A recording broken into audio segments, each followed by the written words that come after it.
Hey everyone, welcome to the Evangelist Nick Garrett channel. While the Crusades marked a major shift in the development of Christian theism and the way each individual approached understanding God, Islam did not initially view the Crusades as a particularly unique series of events. War and conquest were not so uncommon to them. The Crusades were therefore nothing to be differentiated from any other event. It was not until 19th century Western academics projected modern imperial and colonial motives on the Europeans of the 11th century far too early that the Crusades somehow became acts of barbarity and oppression by Christians toward innocent, peace-loving Muslims minding their own business, so to speak. This way of thought has been widely adopted by Muslim scholars during the last few centuries and motivates the thinking of virtually the entire Islamic world toward the West today. The question of how Muslims ended up in control of historically Jewish and Christian lands, including Jerusalem, never seems to come up among those that possess this worldview. One point should be made abundantly clear. Many of today's Muslims are not bad people. In fact, properly identified modern imperialism by the West into the Middle East is enough to inspire hatred toward some Western countries. Military escapades in the name of terrorism have served to strip Muslim countries of their natural resources, kill their civilians by the tens of thousands, and then profit from the rebuilding of their homelands by Westerners with Western infrastructure. These acts led to Muslim refugees fleeing into Europe, an act widely taken advantage of today by global government, guiding events to the benefit of corporate elite. Today's Muslims are separated from certain acts of the past just like Christians. For example, what of over the 1 billion Indonesian Muslims who have no claim at all to the barbarity of the past or present, save for the country's initial occupation by Islam? Modern Muslims, for the most part, are seeking God in the best way they can with what they know, which is sadly very little for the average believer. In another sense, the lack of general historical context protects both Christians and Muslims from having to face harsh realities that would force most into rethinking their presuppositions about both history and God. The drawback is that the void is often filled with misinformation, disinformation, misunderstanding, rigid fear-based fundamentalism, and the projection of current cultural prejudices onto events of the past.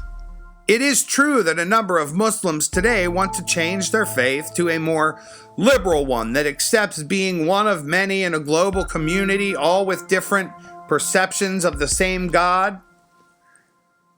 However, while fundamental Arabic Muslims make up about 20% of the entire Islamic world, they claim absolute supremacy over Islam. The Quran is written in Egyptian Arabic, and those who have not read the Quran in that language are, in many circles, not considered among the purest actual Muslims. Today, fundamental Islam remains firmly in control of public perception of the faith in the West. This version of Islam is practiced throughout most of the Middle East, where theopolitical caliphates dictate the control and actions of individuals, families, political and social trends, and every aspect of daily life.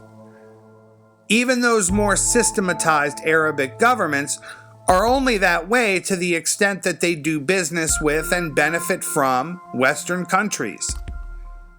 Their populations overwhelmingly hate Westerners in that they have been taught that the West represents everything that is sinful and wrong with Islam. Not to mention the military escapades in their home countries by Western militaries.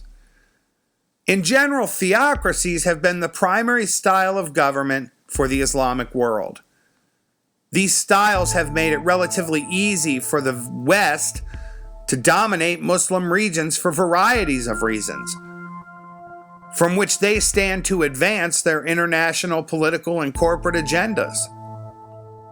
Strong national sovereignty, on the other hand, was once the envy of the world. Now civil liberties are viewed as liabilities to leaders who think a global community and economic, racial, social, and cultural integration are the answers to creating utopia. Nationalism is being framed as an old and racist way of thought.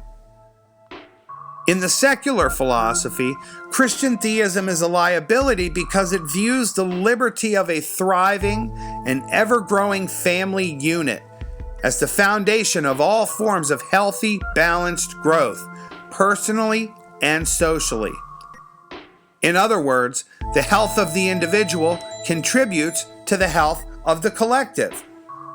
Individuals in the family unit learn and grow and are strengthened by Christian theism.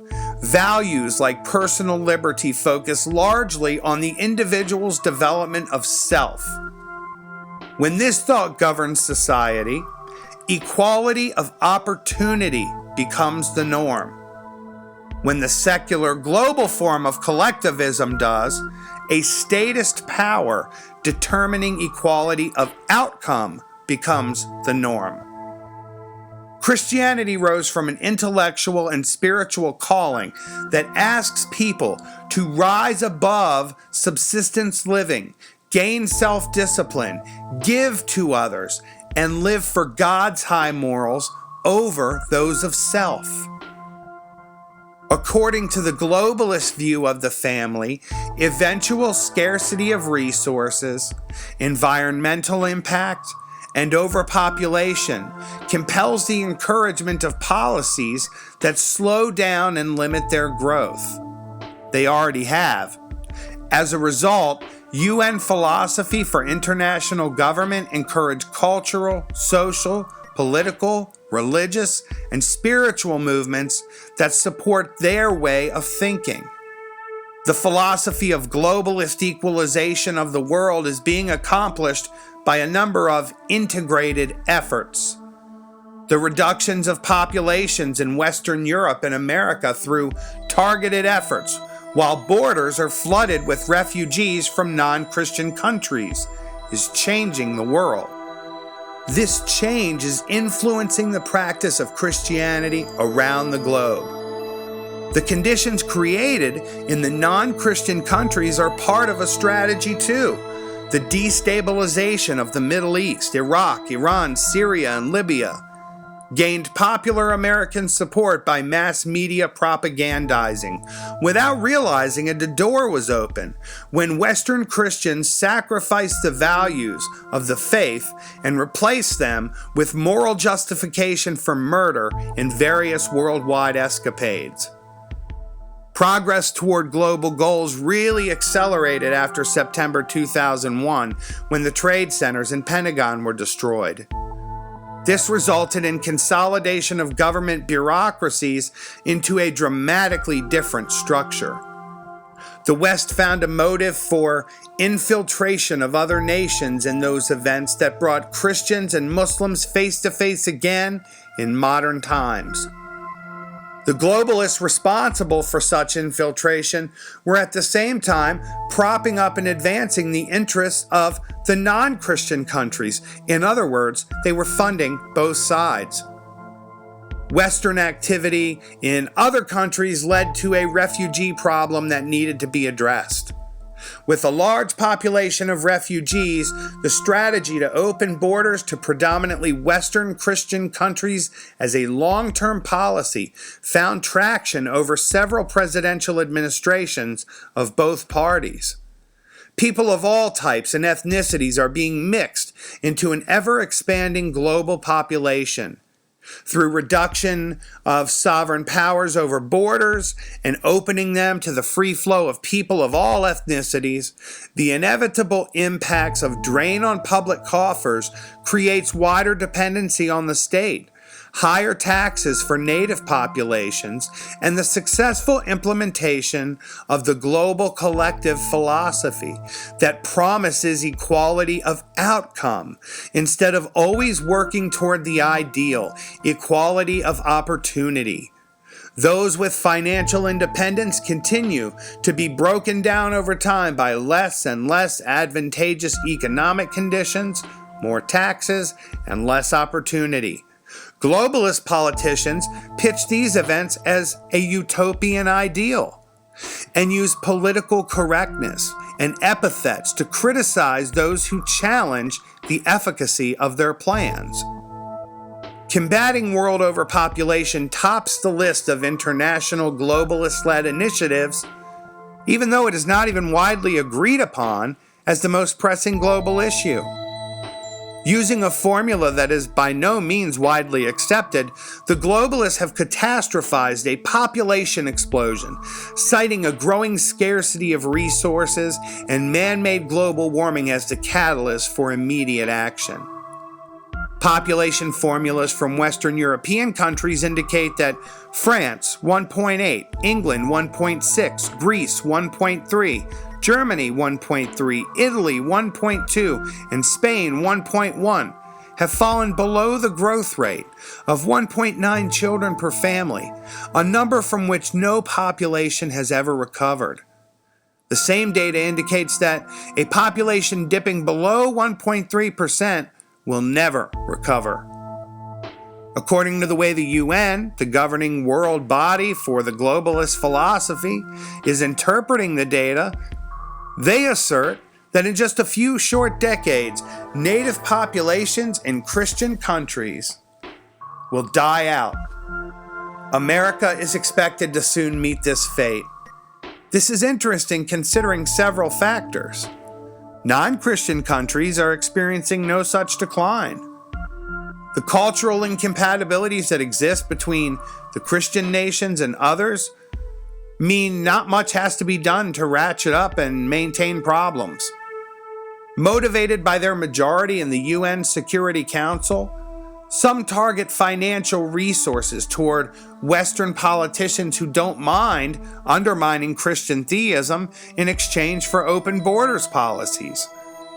Allowing the free flow of culturally incompatible people, that arguments can be made based on the unvetted, catastrophized UN population data that the open borders move is essential.